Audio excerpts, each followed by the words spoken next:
National Committee voted to censure Congressman Adam Kinzinger and Congresswoman Liz Cheney for serving on the committee investigating the January 6th insurrection.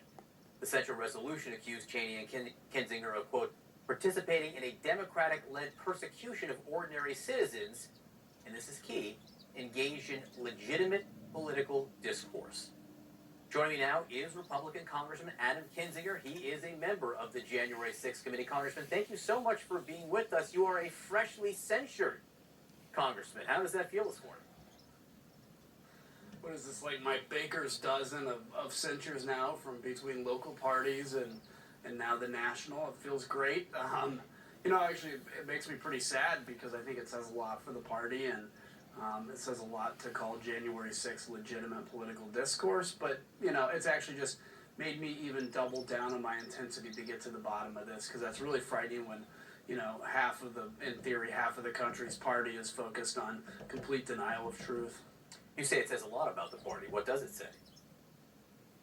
Well, I think it says that they are completely unmoored from truth. I think it shows that they have pledged allegiance to one man over any kind of principle, and they can call that loyalty. They call that conservatism. Conservatism is no longer about what you actually believe. It's about how intensely you're loyal to Donald Trump, a rhino now, a Republican in name only, as somebody who maybe actually holds to real conservatism and not to Donald Trump. I think it shows that this party is not committed to the rule of law, despite what they say. It's not committed to democratic principles, small d, to get, to one vote, one, counts, and whoever gets the most votes wins. It's pretty frightening. And to see, the chair of the RNC, Ronna McDaniel, stand up and try to now recover and say, oh, we only meant legitimate political discourse with nonviolence. Well, that's insane, because we would not be having a January 6th committee that I'm being condemned for if it was all nonviolent. I mean, nobody denies your First Amendment right to have an opinion.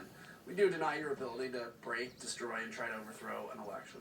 Guys like Marco Rubio, Senator Rubio from Florida, he calls the committee a partisan scam. What else did he say? He said, you're trying to embarrass and smear and harass as many Republicans as you can get your hands on the committee. What do you say to that?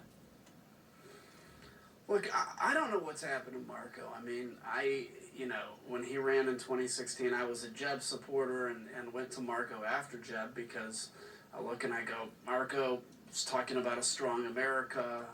He was kind of represented this next generation, potentially Republicans, and he's gone all in now on this kind of big lie, or sometimes he'll walk the line a little bit. Look, the January 6th committee, let's keep in mind how we got here. Kevin McCarthy asked John Katko to negotiate a nonpartisan, fair commission. He did that. And then all of a sudden, McCarthy turned against it. It was rejected. It passed the House, rejected in the Senate.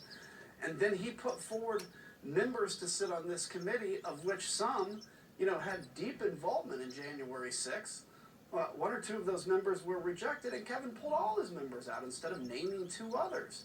And so that's how we got to this position. And in that process, we have Republicans and Democrats now getting to fair answers. We're not out to get anybody. We're not out to embarrass anybody. We're out to get to the truth. If the truth embarrasses somebody, I can't help that. But our job is to give a full accountability to the American people. CNN reported on Friday that Congressman Jim Jordan, among the records you now have, are that he had a 10-minute phone conversation with Donald Trump the morning of January 6th. What does that tell you? So I won't comment directly on that. I'll wait for the committee to put out any details that do or don't exist. But I think what, something like that in theory would show, and particularly what we're interested in is what was the president doing that day and leading up to that day. What did the president think January 6th was? What was he doing during it? I think the question is, if this was a spontaneous act of violence of people that took the president literally, and he was only speaking metaphorically, as I think he recently said, hang Mike Pence was just metaphoric and not real. That's one thing. But if in fact the president knew that there was a potential for violence, that actually is something the DOJ might be interested in, because it would show that he would be, maybe have some criminal culpability at that moment. I don't have the answer to that. I'm not sitting here saying we know that, but I think those are some kind of things we're interested in. The bottom line on this, John, is, I just had a kid 3 weeks ago. When he's 5 or 10 and learning about history, I want to make sure that he gets a full accounting of what happened on January 6th. And I want to make sure that every Republican member of Congress, when their kids and grandkids are in school, they're going to look and be like, hey, mom or dad or grandma or grandpa, how did you vote on January 6th? This would be something I think in 5 or 10 years is going to be hard to explain if you're not on the side of truth. Well, first of all, congratulations. Second of all, what will you Thanks. tell Christian when he's old enough? What will you tell Christian about Donald Trump? I'm going to tell him he was the worst president the United States of America ever had. He was a liar. He was a charlatan. And he was a man with a more fragile ego than anybody I've ever met, which the irony of it is he walks around like the tough guy, but he's the one that gets more offended and wounded and sad than anybody I know. I'm also going to tell him that it was the moment that I hope America hit the bottom of, its slide towards authoritarianism and the moment we woke up. I hope he's proud of what I've done. I'm confident he will be because, short of this thing really going off the rails, this thing being our country in this experiment, I think we're going to look back and say, wow, that was a moment we might have flown too close to the sun, and we can never do that again. That's my hope and prayer, because if not, we're in real trouble. You say you hope those readers hit bottom. The Republicans could gain control of the House of Representatives. Kevin McCarthy could be Speaker. What will he be like as Speaker?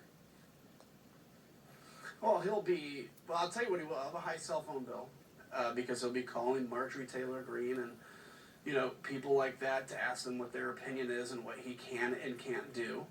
He will have no leadership ability because he is basically begging the people that just 2 years ago he said were crazy. He's begging them for the ability to lead.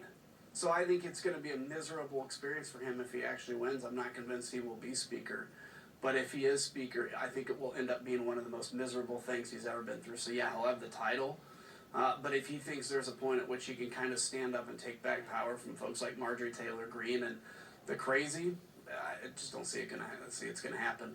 And the American people will react by throwing them out of power. So you issued a tweet about Josh Hawley, a senator from Missouri, and I want to ask you a couple things about it. I think you were responding to Hawley talking about Ukraine and the fact that the United States should withdraw any guarantees about Ukraine being able to join NATO long term. And you wrote, I hate to be so personal, but Hawley is one of the worst human beings and a self-aggrandizing con artist. When Trump goes down, I certainly hope this evil will be laid in the open for all us to see and be ashamed of. I actually want to break this into parts if I can and take the second part first. When you say when Trump goes down, what do you mean by that? Well, that's not based on anything on the committee, although I'm convinced that when the full story is out and history kind of moves on, Donald Trump is going to be just seen as a really a sad character in history.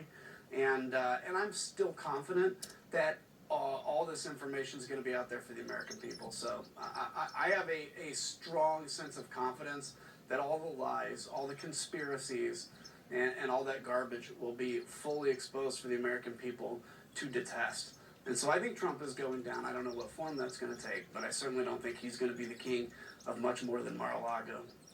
And you say that, now just to be clear, this is a somewhat informed statement. You've seen things that we haven't seen, right? Right. Yeah, absolutely. And I mean, look, what we know even anecdotally, guys gleefully watching television while the Capitol's being ransacked, at least that's kind of what we've heard second and third hand.